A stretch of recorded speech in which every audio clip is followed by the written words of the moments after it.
আসসালামু আলাইকুম প্রিয় ভাই ও আপুরা, আজকে তোমাদেরকে একটি নতুন রেসিপি দেখাবো। তো দেখো আমার এই রেসিপিটা, এটা একটা কেক।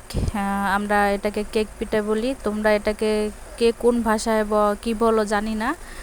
এটা বানিয়েছি আমি, দেখো কেমন হয়েছে। একটু কষ্ট হয়েছে বানাতে, তো আমরা এটা প্রায়ই বানিয়ে খাই। তোমরা বানিয়ে খাও কি না আমাদেরকে জানাবে, হ্যাঁ। আর দেখো আমার এই কেক পিঠাটা কেমন হয়েছে। আমরা কিন্তু খেয়েছি, অনেক সুস্বাদু হয়েছে। তোমরা কমেন্ট করে জানিও, আর ভিডিওটা শেয়ার করো, আমার পেজটি ফলো করো। দেখো ভিতরটা দেখো কত সুন্দর। এটাতে কিন্তু আমি চালের গুঁড়া, কলা, নারিকেল আর চিনি ব্যবহার করেছি, আর তেমন কিছুই না। দেখো কালারটা দেখো, একদম চকলেট কেকের মতো হয়েছে। কি সুন্দর হয়েছে দেখো, আর কিচ্ছু ব্যবহার করিনি, এই 3টা পদার্থই ব্যবহার করেছি।